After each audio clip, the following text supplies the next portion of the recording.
Is going on, Mile City? Welcome back to Broncos Country News. I'm your host and anchor, Caleb Malden. So, with Teddy Bridgewater now being named Broncos starting quarterback, I decided today I wanted to make a pros and cons list of what it could mean for the Broncos to start Teddy. Of course, some of you might think there's more pros and cons or more cons than pros. I think there's a healthy mix of both. And, of course, some of us would prefer Drew Lock, including myself, because we want a young idea. We want a young quarterback that could be the future of this franchise because we don't believe Teddy will be. But let's go through the positives and the negatives and what I think the floor and the ceiling is with the Broncos with Teddy at the helm if he were to play the entire season. So enough messing around. Let's jump right into this. Pros. We'll start with the pros first. You want to start with the good stuff. First off, he is an extremely likable teammate and he's a great leader. I firmly believe that the locker room would play for either quarterback. I say that with confidence. Drew Lock and Teddy Bridgewater, if you watch their conferences after Fangio announced the decision, I think the locker room would have played for either. Teddy's a good leader. He's easy to cheer for. Of course, he has an amazing story. It's hard not to root for Teddy. It's hard not to want him to succeed. Even if someone who wanted Drew Lock to get a shot, I like Teddy Bridgewater. So you know what? Okay, fine. If Teddy is it, okay, I'll root for him and I'll see how he does. That's one positive. He's a great locker room leader. So at the very least, unlike guys in the past, you know that the team is at least going to rally around Teddy. That's one positive. Second positive, he is very good at football IQ and his mechanics. His mechanics are refined. He has a very good football IQ. He isn't reckless. That is a really good thing about Teddy Bridgewater. You know he'll take care of the football at least most of the time. He does have some turnover problem, and I'll get to that later. But Teddy Bridgewater is good. He is perfectly fine. And I think you can win a good amount of games if you have a good supporting cast around him, which the Broncos, on paper, at least they do. They have some good wide receivers. They have good tight ends, good running backs. How much touches will those wide receivers get, though? That's determined. If the offensive line is good, that can help him as well, which is another positive about him. Here's another pro. He's tough as nails. Yes, he has some injury concerns, but he has taken a lot of hits and he's bounced back. He's still in the league after all he's been through. Teddy Bridgewater is perfectly fine as a quarterback. He is tough as nails and he can move a little bit. That's another bright side. It's not like Joe Flacco where it hurts to watch him try to run. Teddy can move. He has some mobility to him. Which leads us to another pro about Teddy Bridgewater, is that he also is very knowledgeable about this offensive system. He does know Pat Shurmur's offense. He's played in the system style before. Then again, a West Coast offense is a pretty typical style of offense. So I would expect Teddy Bridgewater, who's been around the league a long time, especially in Minnesota, I would expect Teddy Bridgewater to be there. So the pros with Teddy are there. He's a very good leader. He's tough as nails. He has a good football IQ. Mechanically, he's very refined. So you can see that there. And there is precedence. And we, of course, know that high floor, low ceiling, which is one positive. He won't be absolutely atrocious. He won't throw like 4 or 5 picks in a game. At least I hope he doesn't. He won't exactly lose you a lot of games. But I don't know if he can win you a championship. Which now leads us into the cons. The first con. The best availability in the NFL, the best ability is availability. Unfortunately, Teddy Bridgewater has lacked that. He has only played one full season in his entire career. His entire 7-year career, he's only played one full season. He's missed a lot of games with injuries. He's not exactly been the epitome of a healthy quarterback. He did miss, including those entire 2 years. We had that horrific injury where his leg pretty much almost had to be amputated. So Teddy is a survivor. He is. He said that. He's a survivor.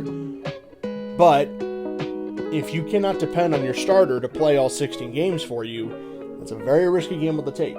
Now, I do think this offensive line is improved, so the injury concerns will lessen. But I also will say that we have 2 weak spots, I would say. Right guard and right tackle. Guard, not because I don't trust Graham Glasgow, but because he's also had injury concerns. Remember, last year he was constantly rotating in and out. And then at right tackle, we still don't know who's going to be the starter there. Fangio said it could either be Calvin Anderson or Bobby Massey. I expect them to go with Massey because he's the veteran. They could choose Calvin, who knows. But if we have weaknesses on the offensive line, then I seriously fear for Teddy Bridgewater, because that's one thing Drew Lock is better at than Teddy. Drew Lock doesn't take as many sacks. Teddy Bridgewater, unfortunately, gets hit a lot. So we're going to find out if this offensive line can keep him protected. And if Shurmur can also scheme up a game plan that doesn't put Bridgewater in bad positions. That's going to be on Pat. Second issue. is that his ceiling and his floor, while he won't exactly embarrass himself, the ceiling and his floor, unfortunately, aren't that far apart. The lowest number of interceptions he's ever thrown is 9. But that same year, he also only threw 14 touchdowns and 3,200 yards. The only good thing about his numbers was a 66% completion percentage. But that might give you a hint about something. His YPA was low as well that year. So that gives you a hint of what he was doing that year. Now, granted, that year the Vikings didn't make the playoffs. But that was because Adrian Peterson and the defense was good, and Adrian Peterson was running out of his mind. And unfortunately, they lost that playoff game, and I know everyone wants to point to Blair Walsh, missing that easy kick, which he did. It's a chip shot, but keep in mind, the Vikings didn't score one touchdown in that game. One touchdown. And they had red zone chances, too. They didn't score any touchdowns in that game. They scored just one touchdown, they win that game, but they couldn't punch it in. Now, granted, Adrian Peterson couldn't go anywhere, but that shows something. They had to rely on Teddy to win them that game, and he couldn't get it done. The defense did its part. Now, of course, if Blair Walsh just makes that kick, we're not having that conversation, but more likely than not, that team probably gets annihilated by the Panthers, because, remember, that was the MVP Cam Newton Panthers. So Teddy needs to be able...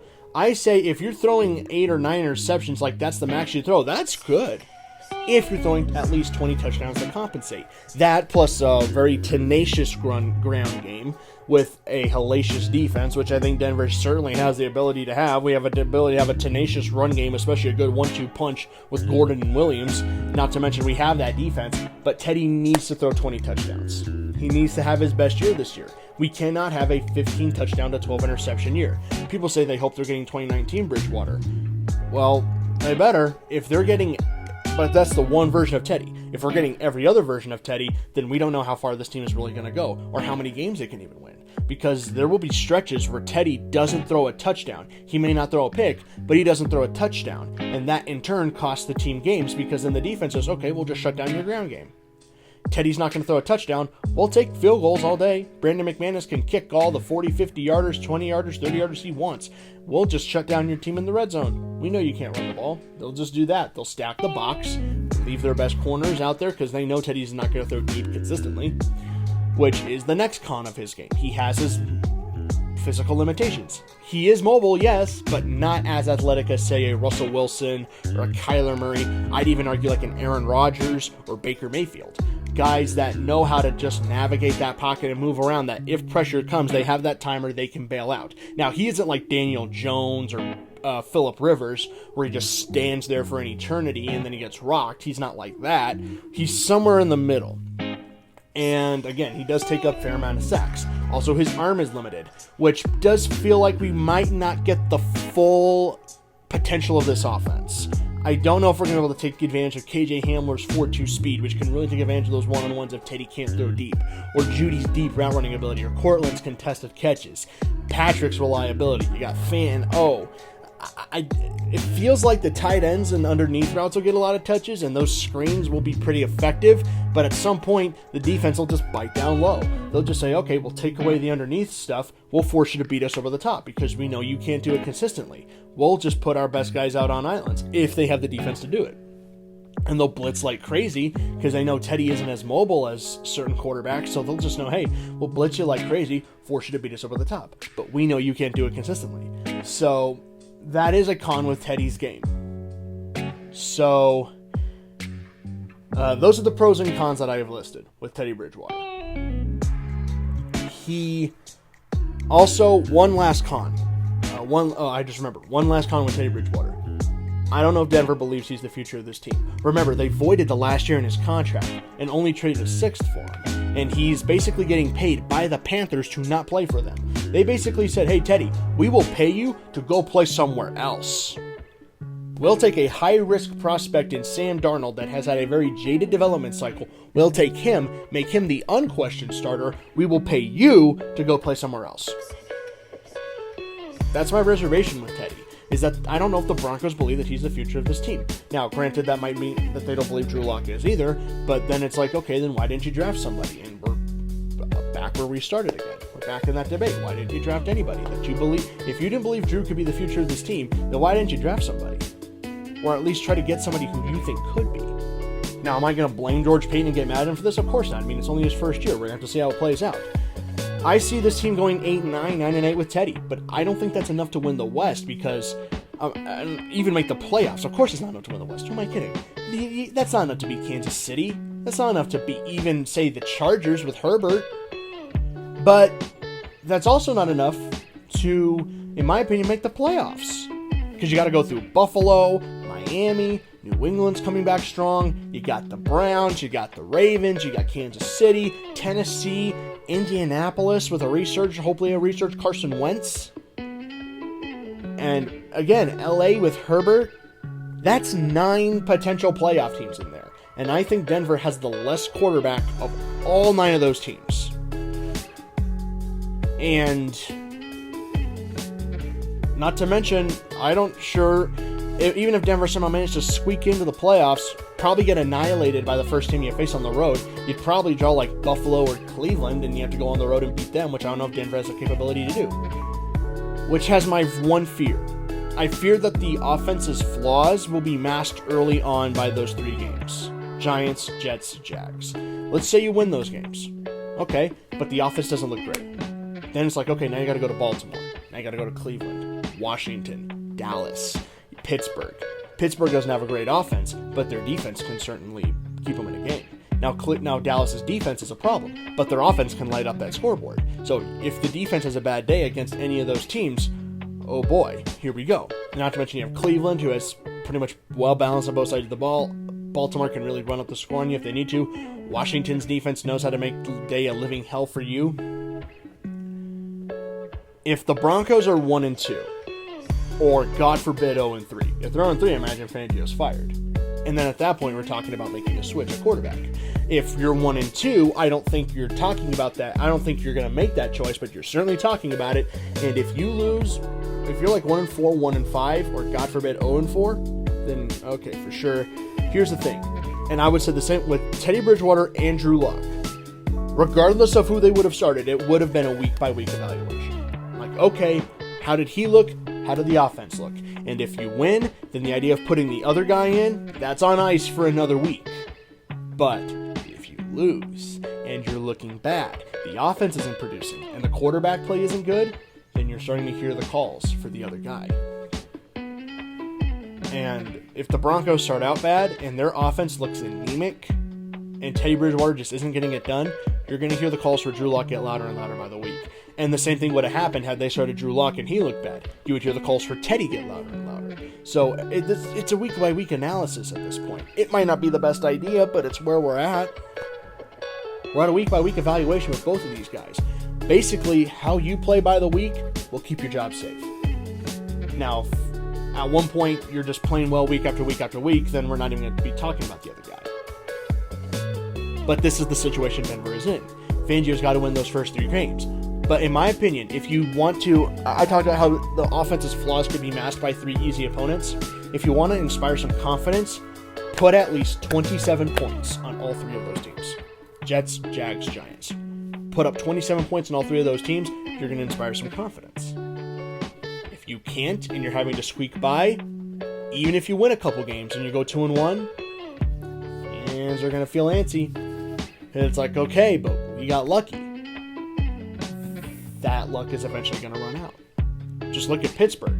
Yeah, they went off 11-0, but look how quickly that faded down the stretch. And look how quickly it unraveled. So, this is it. I thought Drew should be the starter. I thought he should get a chance. And I think Drew will get playing time this year because, and I felt that both quarterbacks would get a chance to play this year, mostly just because, A, the staff, I don't know if they're really there yet, and B, same with the quarterbacks. Everyone had a feeling that both quarterbacks were going to play this year at some point, that neither would finish the season. I certainly hope one finishes the season, and they finish it well. I don't want to lose. But 8-9, 9-8, that's what I see with Teddy. With Drew, I figured 11-6, 6-11. And I think that's actually a better idea because either you make the playoffs and have a chance to really do something, or you get a chance to go pick your quarterback in the next draft and you have a good pick to do it. So, I don't know, maybe Denver pulls a Buffalo. Like, I've heard that idea thrown out there. Like, that, they go 8-9, 9-8. don't make the playoffs, but you're like, okay, this isn't our future, so they end up moving Teddy like the Bills moved Tyrod Taylor. You trade up and you go get your next quarterback. Like the Bills trade up for Josh Allen, you trade up, you can go get Spencer Rattler, Sam Howell, Carson Strong, that's a name that's been thrown out there. I think Denver's in a better situation than they were in years past, I'll say that. But Denver has to start at least 500. You got to at least be 2-2. If you're less than that, then you're going to hear the calls for a quarterback change, and you're going to hear the calls for a coaching change. That's where Denver's at. I'll support Teddy. I'll root for him. I hope he proves me wrong about the 8-9, 9-8 thing. I hope Teddy's good. That'd be fantastic for his story. But I have an inkling suspicion that Drew Lock might get one last shot here. And I don't know if it's going to be just as a last-ditch effort to see what he is, or a last-ditch effort to rescue the season. But we're going to find out. We're going to see if Teddy's any good. If he can maximize those pros, and he can minimize those cons, then okay, we have something. But I have a strong feeling Denver will be looking for a new quarterback next year. We're going to find out if Teddy's any good, and how long this experiment is going to last. But if Denver's 0-3, or 1-2, you're going to hear those calls for change, and they'll come sooner than you think. Anyways, that's just my opinion, guys. Please don't leave your thoughts down in the comments below. Be looking out for the Undrafted Uncensored podcast. We're going to be putting up a new episode hopefully tomorrow. That's the plan. We'll put up a new episode. We're recording one tonight. We have a lot to discuss. But anyways, that's it for me, guys. Broncos Country 303. I'll see you guys later.